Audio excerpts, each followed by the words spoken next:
Hello, and welcome to Unleash Monday, where we talk about the brain, especially the gifted brain, and how does it affect our thinking and experience of the world differently.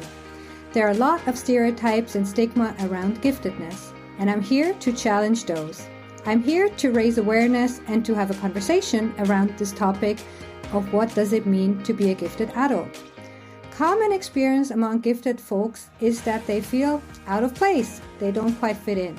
They are too sensitive, too intense, too emotional, too overexcitable, and too deep thinkers about the world and about themselves. If you have been called too much of about anything, then this show is for you. My name is Nadia. I'm too loud, too colorful, too bubbly, too bossy, and love to talk too much. So welcome to my world, and I'm so happy you're here. Hello, everybody. Happy Monday. I hope you're doing well, and I hope you're setting some goals for this new coming week. And I'm so happy you're here and listening to this podcast. So I just want to say again that I'm not a psychologist, nor am I a gifted teacher. I stumbled across this topic of giftedness in adults by accident, and I realized with a huge aha moment that there is an explanation to my somewhat strange and unique experience of the world, and that this is not solely due to my quirky personality, but that there is actually a collective experience and relatedness amongst intellectually gifted people. And this realization actually helped me to see myself in a more positive light. And when I feel like society is trying to tell me that I'm wrong, but now I realize I'm just a little bit different than the norm. So it did empower me, and it gave me a language to express my inner world a little bit better. And this is why I thought creating this podcast is so powerful, because I don't do this research just by myself in my own four walls, but actually I'm doing this and I'm taking all of you on my journey, and I'm sharing all that I learn with the world. And this topic, I must admit, of giftedness was and still is a little bit murky, and I'm trying to figure out what is giftedness and what it is not, and what is ADHD, and where are the intersection, what does twice exceptionality actually mean.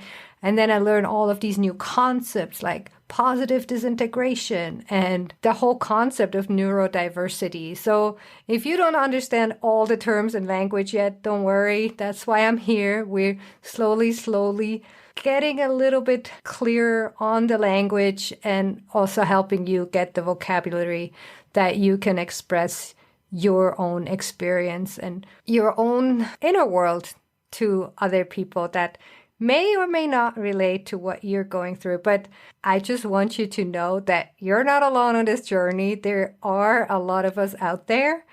And so, yeah, let's dive right in and let's start today's episode. So my guest today is Erin Keeley. She is a yoga teacher, a former teacher, and also a former climate change researcher. She is now a relationship and executive coach and the founder of the Interpersonal Institute. And she also runs a Gifted Women's Summit. So she does all the things. Clearly, she's gifted. And she has a very incredible life story. And she's going to share that with us today. And so without further ado, let's just dive right in. Hello, Erin. Nice to see you and welcome to this show. Thank you so much, Nadia. I'm excited to be here. Yeah, I'm so blown away by your resume when I looked on your different websites. And I have to admit, I need a little bit your guidance in your story. Maybe we start from the beginning. Do you want to share a little bit about yourself, who you are, and how you got into this topic of giftedness? And then also what else you do we can talk about afterwards. Yeah, it's so funny as I hear you say this. I often get the feedback that I need to cut out 3/4 of what's on my social media page in terms of things I've done in the past. I'm like, but they're all different. I want to leave them up there. Well, gosh, the topic of giftedness I love that you're following the unidentified gifted, especially in adults. And this past fall, I ran a summit called the Gifted Women Summit. And that was one of my general themes around wanting to run that summit as well. Is I have a theory that maybe women and people of color and people in low economic areas also are not getting identified. And so when I started poking into giftedness a few years ago, again, it was interesting to notice that, I'll be just totally honest here, that the Facebook groups I found for giftedness tend to be a certain kind of, well, it's white, affluent Christian culture. And I was like, I live in Boulder, Colorado. I'm not a hippie anymore, but I kind of used to be a hippie. I was a yoga teacher. I left the Catholic Church when I was 15. I felt like I didn't fit. And so I really wanted to start a women's community of potentially unidentified gifted women, also identified gifted women, but then bring in more neurotypes and more cultural types. So the summit was 50% BIPOC presenters, which I was really excited about. And then I also really shopped around for women that I could just tell were gifted, but like I picked this one woman who's a master trainer in gyrotonics, which is a form of exercise. And she's clearly a kind of somatic giftedness that, we don't have a category for that. So anyway. Do you want to share a little bit about your own personal story about giftedness? Like what triggered to actually do this? How did you get acquainted with even the term? Yeah. So let's see. Well, my mother's side of our family is very interesting. I wonder if most of the people on my mother's side of the family are neurodivergent. Now I have a word for that. All I knew is that I had a lot of weird uncles who are brilliant engineers. Okay. So it runs in the family, basically. Right. And my mother has an interesting story. She was the only girl of 6 children, and she kind of grew up having to be really tough, like a tomboy.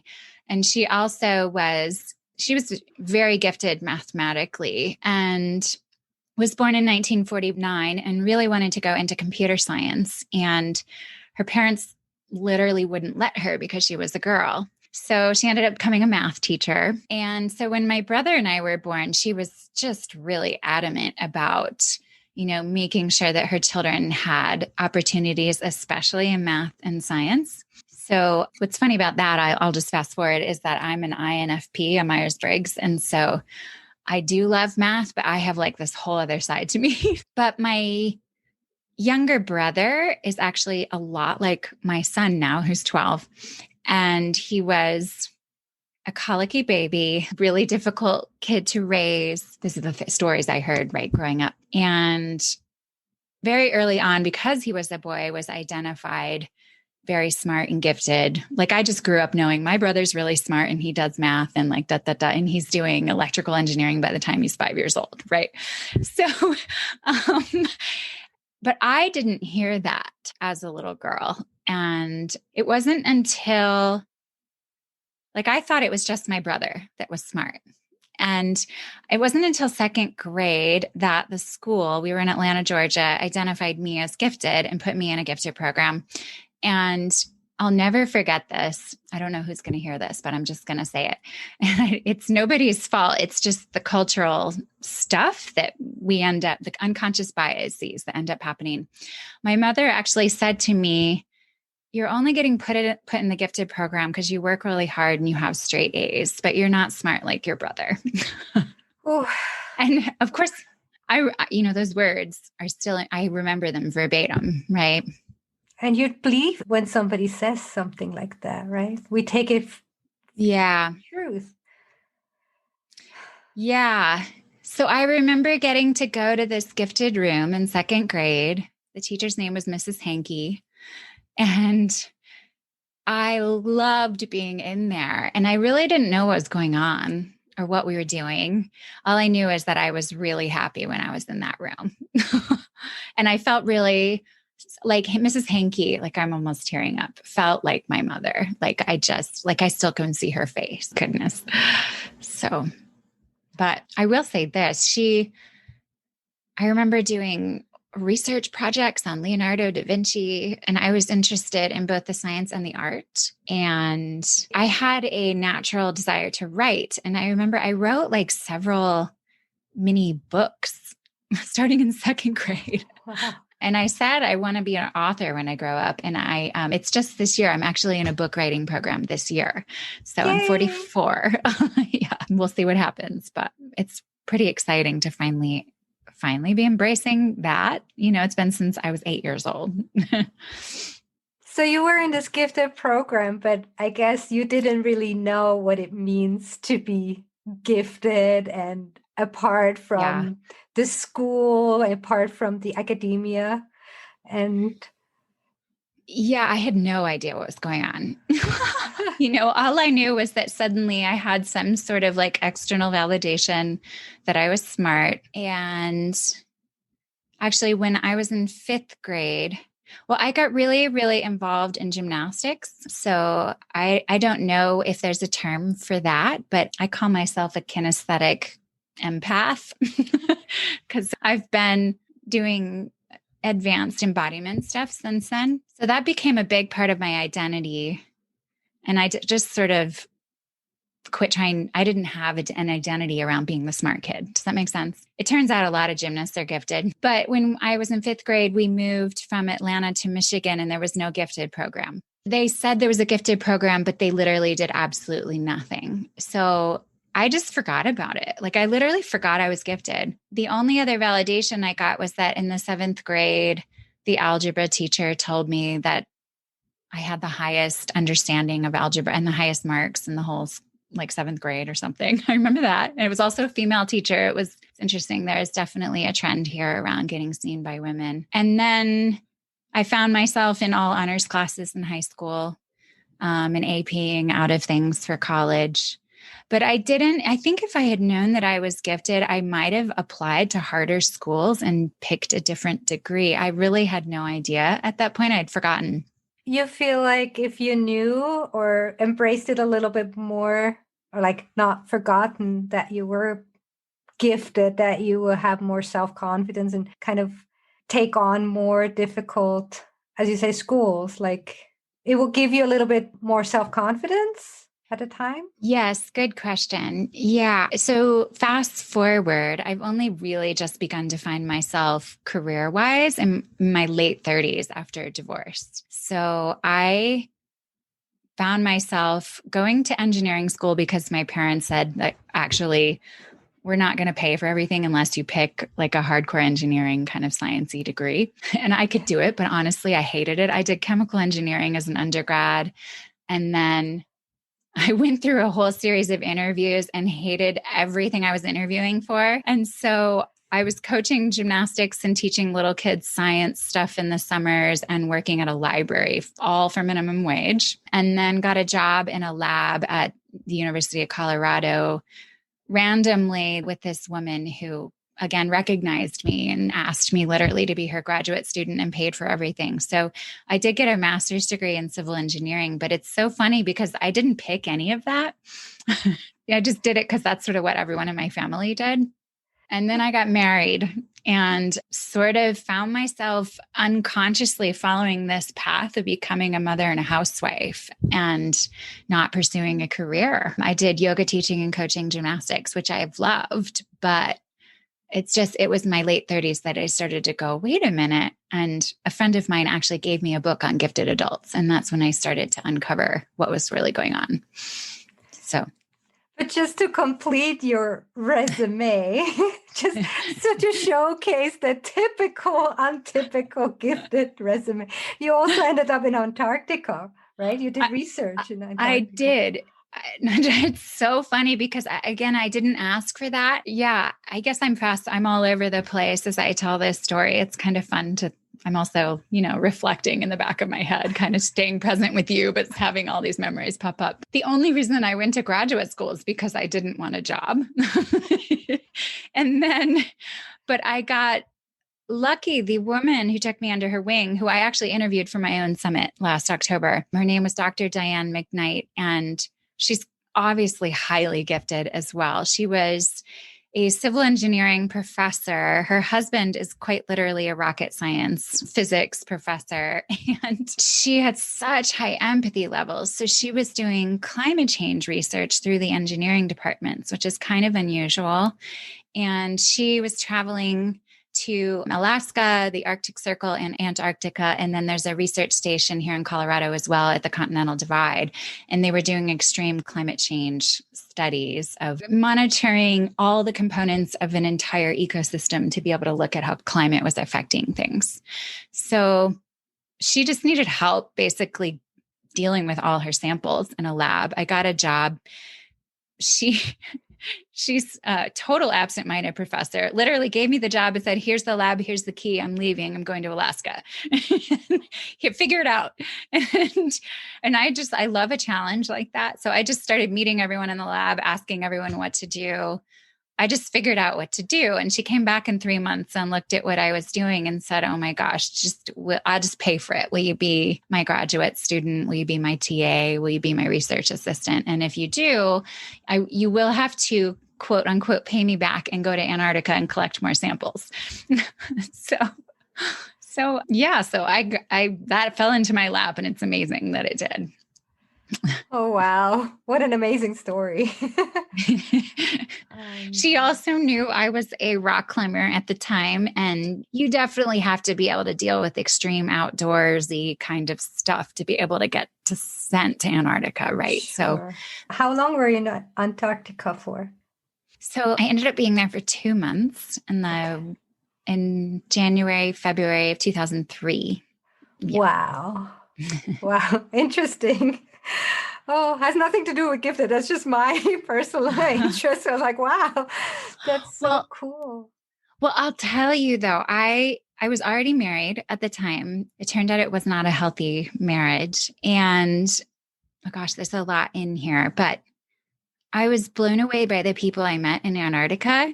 I felt like when I got there, oh my gosh, these are my people. This is my tribe. And I didn't know why. I now know they were all gifted. You know, when we went through snow survival training, I'll never forget, there was a man in our training who they had to re-up their training every 10 years. And he'd been going to the South Pole for 30 years. He had a beard down to his belly button. He had 3 PhDs. And I think I can say this. He was talking about, I'll leave a couple details out, but the crazy parties they were having at the South Pole. You know, I'm like, who is this person? And here we are out on a glacier, like building igloos.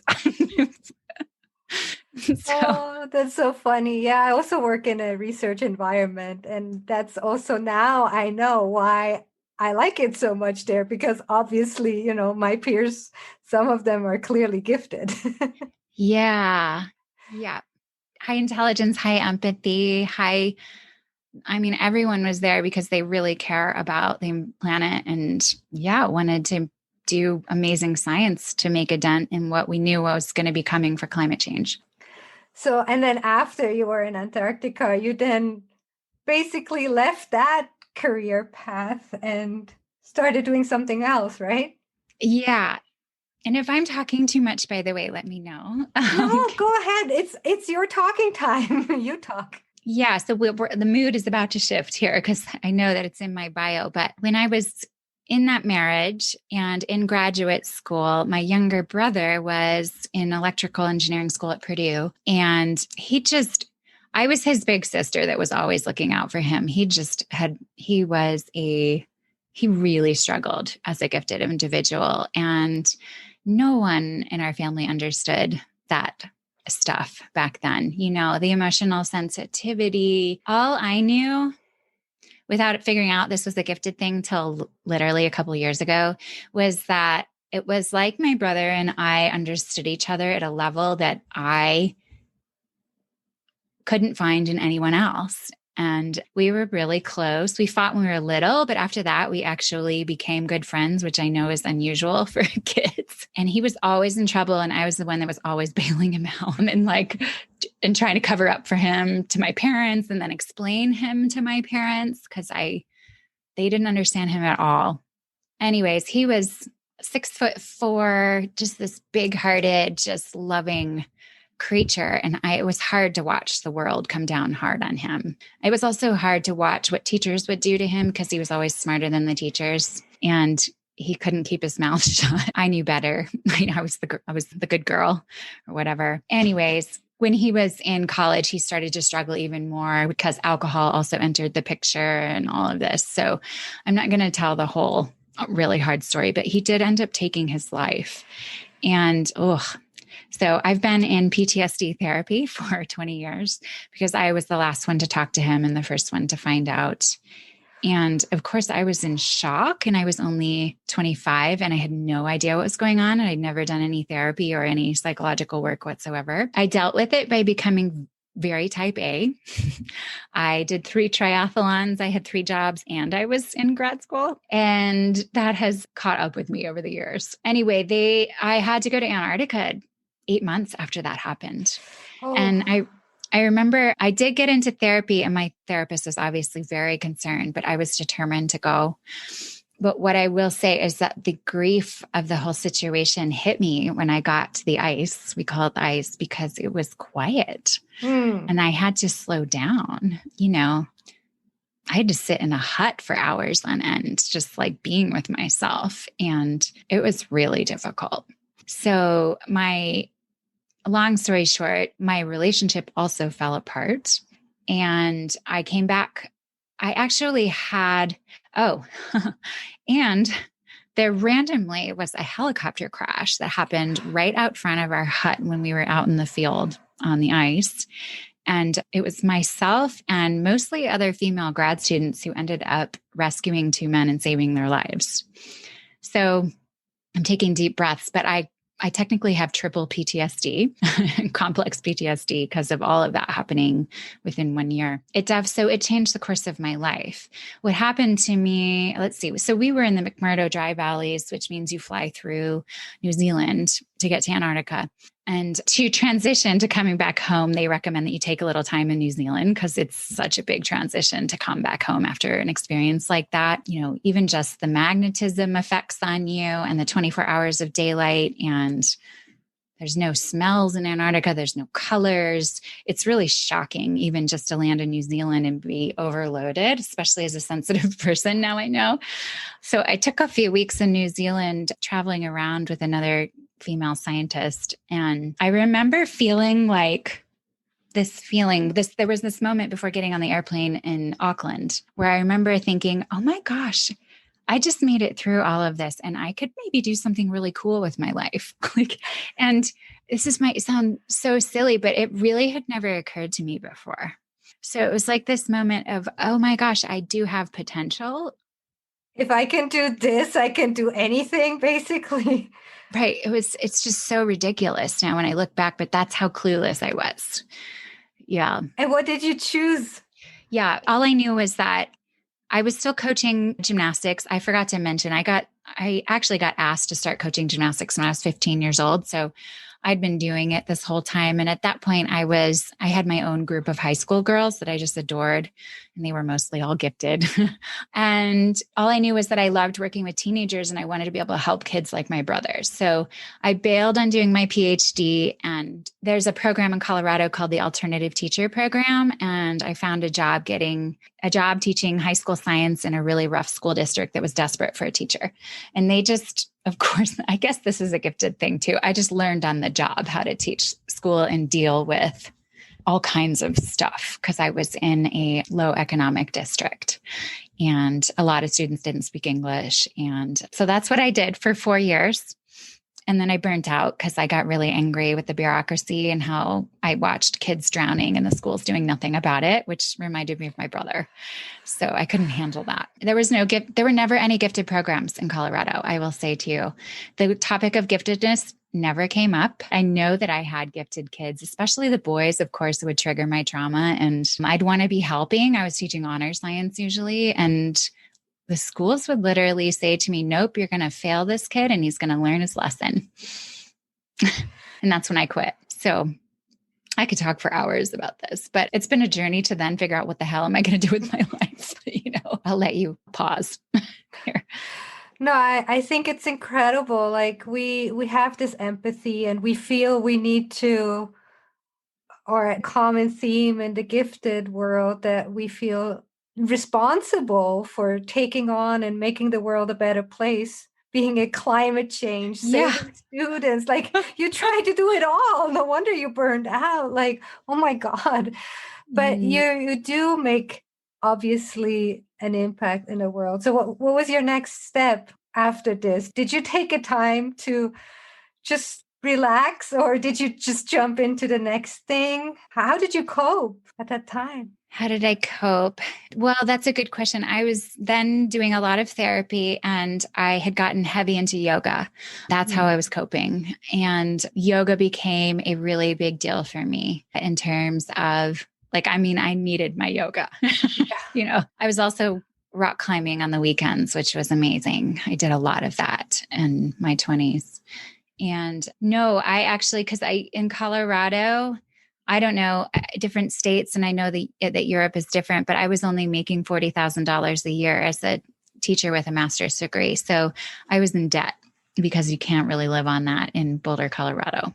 So I had to jump into the next thing and I got remarried and my favorite yoga teacher happened to show up at my wedding as a date for somebody else.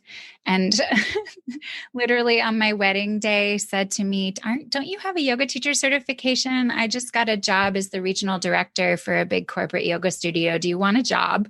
Because I hear that you might want to quit teaching. And so I jumped to managing a yoga studio and starting to teach yoga. I have found that I have to be doing some kind of job that's embodiment, and I also need to be doing something intellectual. And it's been a rough journey to land where I am now. So I started teaching yoga. I had a baby. My son was a colicky baby. And so I had to do a lot of stay at home mom for a good 5 years. But all during that time, I was teaching yoga and studying yoga philosophy in depth and became very interested in South Indian goddess mythology in particular. I know now this is a gifted thing, but that's how I got through the years of being a stay-at-home mom where I was bored out of my mind. I would stay up till 2 a.m, listen to goddess mythology, religious studies lectures in the bathtub. So I ended up following that professor to deep South India several times. And those myths have led me to where I am now. Those peoples have a very different way of looking at the world. And it's all around relationships. Everything is relationship as a growth path. It's not about enlightenment, actually. It's just about like, how much can we taste life as human beings through these bodies with each other and learn from each other, so I'll just fast forward a bit. I ended up doing relationship coach trainings and executive coach trainings, and I'm now a coach. And I also go into workplaces. My business is called the Interpersonal Institute, and I focus specifically on interpersonal intelligence and bringing that to cultures and workplaces. So basically helping companies not getting their corporate culture sour, but really helping them focus on their corporate culture and the relationship between employees to make this the best workplace and then also the best company and get best results. Yeah. And there's a blind spot specifically in American business culture where there's so much emphasis being put on meeting your goals and doing leadership training, but there's a complete blind spot around how to actually connect with each other and see each other as humans and have real relationships at work. But all the research shows that people stay at their job and do a good job if they feel close to people. So, oh, wow.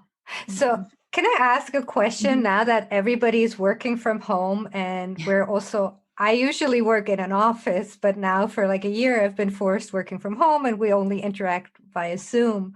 Uh-huh.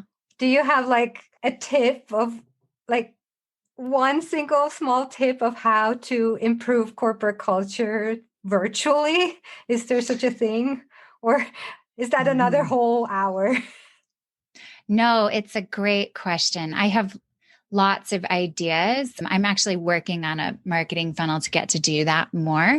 Only 7% of our communication is in words, and so much happens with facial expression. I love that you and I are in video right now, even though this is an audio. So much happens when we read each other's faces and body language. And then as a yoga teacher, I know there's also something else going on and even as a gymnastics coach, like I taught myself a lot of gymnastics by watching Romanian gymnasts on video. There's a mirror neuron thing that happens, and we're missing that right now. So I don't think that the remote companies that I'm seeing really understand how important it is to take breaks out of their schedule and have meetings where they are doing something I call authentic relating, and really focusing on how people feel with each other in the present moment and get an actual right brain connection happening. It's a little tricky how to do that but you can do it. I coach everyone on Zoom, so it is possible. So basically taking a break from just the business, but really also investing a little bit of time to keep this connection even via Zoom. Yes. And then to speak to how we are actually doing in the present moment. So for instance, I will give people sentence stems and say something like, I'm noticing that I feel with you right now, very curious and bubbly and excited, and just really happy to be connecting with you. and then I would say back to you, how was that to hear? Lovely. That's exactly who I am. So you truly see me. Oh, wow. Yeah. So I get people connecting, take a pause and like really connect like that. Wow. So I hope and I wish more CEOs and human resource people are listening and get a glimpse in that field, because this is really especially needed in today's world. And I have a feeling that even after COVID, people might not all go back to the office, and remote work has been already present before. And so I think there's a real need for this. So, but then you became this relationship coach for corporate. And then you said only recently, a couple of years ago, you kind of reconnected with this whole giftedness that you basically were told you were gifted as a child, but then never really understood what it means. And then realize at some point through the book that a friend gave you, and then applying it retrospectively through all your life, like we all kind of do once we found out in adulthood that, oh, this was actually something, that has been present all my life. And then you revisit the past and it makes more sense. Was that how it was for you? Yeah, there's another piece in there. I'm glad you're bringing us back. So my son is 12. His name's Cohen. And we started worrying that he might be autistic when he was a baby, with all the struggles we were having and the typical, like, couldn't sleep, was pushing us away, not as much eye contact. It's just, I'm such an empath. It was clear to me how sensitive he was, and his dad is not sensitive. So I actually think that that's the main thing that tore us apart, is just being so different in that way. And also one of the reasons I've become so interested in relationships, because I feel like I failed at them. But I have had this experience again where I feel like I really understand my son and other people do not. And he's done all right. He's not struggled nearly as much as my brother did. But let me see, in the 5th grade, he started to have issues. Something would go wrong and he would have a complete emotional meltdown and be hiding behind a bookcase. And in the 5th grade, that's not really normal.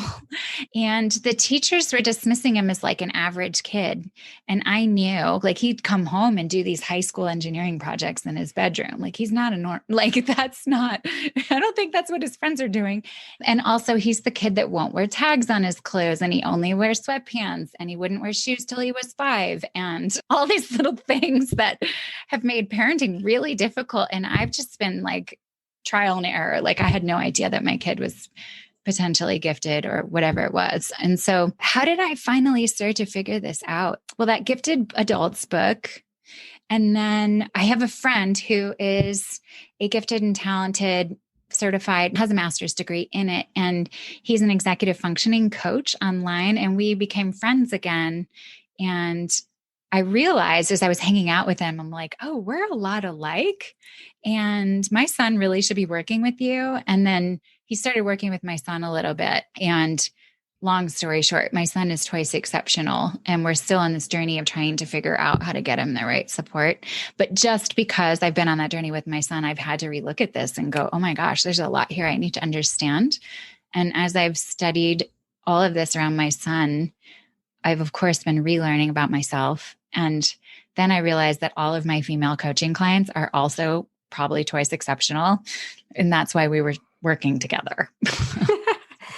We just attract each other and we don't know why, right? Exactly. Yeah. Oh. So that's why I ran the Women's Summit, because I realized that all of my clients were gifted women who literally think there's something wrong with them. And that's the main thing that we work on is, no, there's nothing wrong with you. This is, your boyfriend doesn't understand you. You didn't understand you. Your boss doesn't understand you. And you may never be able to work for a boss. You might have to work for yourself, that sort of thing. Oh, do you want to share a little bit about the Women's Summit? And are you planning one again? Yes, I'd love to run it again. I do want to make it nonprofit next year. And so I've started the process of going, okay, I need to find sponsors and all of that. I ran it last year because I got an SBA loan, and I was like, great, I'm going to use this money to run a summit. Great gifted thing to do. And what do I want to share about it? Well, because of the pandemic situation, I felt like I had a chance to run a creative project that potentially could help me with my business, but also just create more of a network of us gifted, twice exceptional, whatever it is, kind of women. And like I said in the beginning, I also really wanted to bring in other kinds of giftedness that are not focused on in schools. So some of the women involved knew they were gifted. Many of them did not. Some of the women I asked to interview had no idea they were gifted. And I just told them because it's crystal clear. And how did they take it? Like, if you tell somebody you're gifted, what's their reaction? Some of them said, like, I don't want that on the interview. Like, I don't want to appear as elitist. Mm-hmm. That was a big trend for the women. Like, I would never say I'm gifted in front of somebody, which I do think is interesting. I like that the G word's calling it the G word, because I wonder if we need a new word. But for women in particular, the big thing is that they wouldn't own it, especially publicly. Mm-hmm. Yeah, but I think that, so this conversation I had a few times now on my podcast, right? Like starting with Marily Schlappy, who said, don't call it what it is because of this negative kind of thing. But then also talking to Jennifer that says, if you create a new thing, then people still, the term gifted, it means something, right? And it's been defined. And so if you create something new, then it's just going to be confusing for people. So I think what I'm now trying to do is really to say, okay, we need to break these prejudice, the stereotypes, and really start owning this and getting rid of this, shame around it or elitist thinking. And whenever somebody's identified as ADHD or something that's kind of like a quote unquote deficit, they're embracing it more easily. Whereas this giftedness, as you say, it sounds elitist, but it's not. It's just different, right? Yes. And that would be my preference. Can we just all reframe all of this? Like, everyone is different. And why can't we welcome more neurotypes without putting them all on this caste system, like rungs of the ladder? Exactly. And because I interview people from all over the world with different languages. So, even in English, there's a different, gifts and giftedness. But in all, like in German, in Dutch, in French, nobody wants to call it what it is. So it's not the term gifted. So in German, it's called high potential. And also nobody wants to call themselves that. So it has a negative notion in any language. It's not the term. I got this from one of the books, but it's like we have extra antenna in certain areas. I like Yeah. that frame. Yeah, we do. And that's also why Paula Proper says, people don't want to embrace this giftedness. But if I say, your mind is like the rainforest, it's like complex and the most misunderstood and the most, the ones that gets chopped down. And like comparing it to ecosystems, like there's so many different ecosystems and every ecosystem has its value. But the rainforest one is the most complex.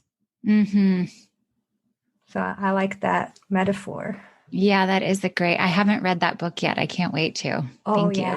Yeah, it's amazing. Oh, good. I imagine that while you've been going through your podcast launch, that you went through something similar to what I went through in the summit, which was just in getting to witness other people. I've started to learn so much more about myself and my son. Yes. And also other people, right? And that's why when I learned about my own giftedness, I was like, oh, but I have friends that are gifted. Like you said, oh, my clients are gifted. I need to run this summit and then tell them. So for me, it's like, I need to make this podcast. And then my friends didn't listen because they didn't feel spoken to. Like they didn't know what it was. So I had to pressure one or two of them, like, go listen. And then, one actually then came back on the podcast because clearly she was identified gifted. Wow. Yeah. So that, we have similar stories. Oh, wow. Okay. Well, I want to throw in one more piece that I discovered during my summit that I didn't know. I thought it was just me. And then it turns out that a lot of the women that I interviewed in the summit had gone through a heavy amount of abuse and specifically in relationships. And so that became like the main theme at introducing my summit is, what if there's nothing wrong? And when I say abuse, I mean a lot of psychological kind of narcissistic abuse, where there's a lot of gaslighting and the gifted woman starts to actually believe there's something really wrong with her and that she's to be at fault for everything that's happened to her in her life. And that's that empath thing again. But I was surprised that some of the women that I interviewed that are highly successful had been through narcissistic abuse. And that blew my mind. And I do think there needs to be more awareness around that. Clearly. Yeah. Wow. Interesting. Yeah. And I think this highly empathic notion might be what attracts narcissistic people. And we really need to create our own boundaries. And if we don't know that, we have this heightened antenna or this high empathy that other people don't have, then we don't know, right? We think everybody's like that.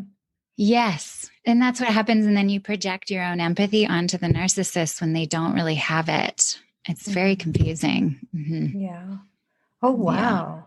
Yeah. Is there anything you wish you knew earlier or anything you would like to share, something you want to give the listeners? I would, yes. When I see younger women now, I don't assume that they know that they're gifted. And if I identify one that's gifted and also empathic, they're often there were two young women that helped me with my summit. One was 22 and one was 19. The 22-year-old never graduated from high school. And the 19-year-old is working in a shop selling socks and did not go to college. And I straight up looked at them and said, clearly you're gifted and someone needs to take you by the hand and help you through whatever the emotional stuff is, tell you you're gifted and help you figure out what you want to do and get you there. Because if I wouldn't have gotten anywhere without three particular women I can think of that literally grabbed me by the hand in my life. And I wish there'd been more of them, instead of stabbing each other in the back and trying to be don't be selfish, don't be smart in front of people. Instead we need to be celebrating each other and helping each other. And it's not assuming that somebody's arrogant. Does that make sense? That makes total sense. And yeah. And also this misconception that gifted women and also gifted men, they don't need, or boys and girls, that they don't need more support than others because they're so smart, they'll figure it out. They don't need extra attention, but that's actually not true, right? They need the extra support. And dropping out of school is very typical gifted. Yeah. So I was like, I'll help you get your GED. I was a high school teacher. And she's like, I won't do it. I hate the system. And I'm so worried about her. yeah. Anyway. But yeah, I really love that we should really be the person that we wish we had as a child, as a teenager, or even now as an adult. These are the people we need to become now that we know and help empower others like us. Mm-hmm. Yes. I always have my own coach now while I'm coaching others. I mean, it's, I walk my talk. I know I always need a female mentor, Thank you for saying that the way you did. Oh, amazing. So do you quickly want to say where people can find you so that they can reach out? Yeah, of course. I have 3 websites. And we list them all in the show notes. So. Okay. LinkedIn is probably the best place to find me, Erin Keeley. But I do have the Gifted Women Summit website, which is giftedwomensummit.com. Mm-hmm. And my casual coaching website that I keep very non-professional and just fun is erinkeeley.com. And then my business consulting is interpersonalinstitute.com. Wow. So thank you very much. And thank you so much for what you're doing for all of us. And I'm looking forward to your next summit. I'm sure going to be there. Yeah, well, I will definitely be reaching out to you as soon as I get to the planning phase, and can't wait to collaborate with all the new people I've met by just deciding to run the summit. So yeah, thank you so much, Nadia. Thank you. Thank you for being here, and talk to you next time. Okay. Bye.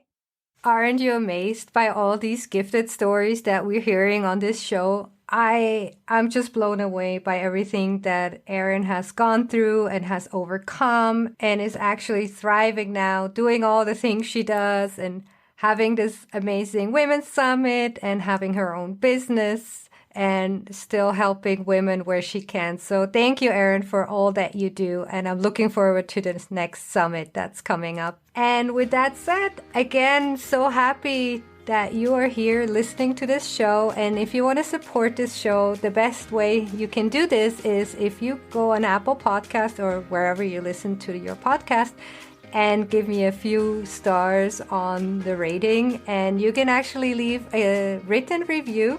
And some of you have done that, so thank you so much. If you scroll all the way down on Apple Podcast, you can leave a written review. And this is not just, for my own ego, but this is actually for the algorithm. So the more people that like the show and give a rating and leave a written review, the more the algorithm will show this to other people.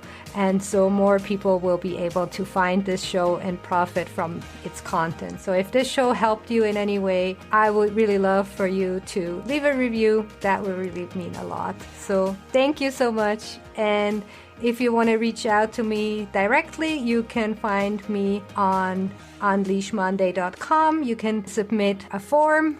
There's also links to all the social media. The best way you can find me is on Instagram at unleash.monday, but I'm on all the other platforms as well, trying to keep up with the times, but I'm trying to figure out where are my listeners at. So just wherever you go on social media, just pop up and say hello so I know you're there. So that will really mean a lot. And with that said, I'm leaving you, and I see you hopefully in 2 weeks. Have a wonderful week. Bye.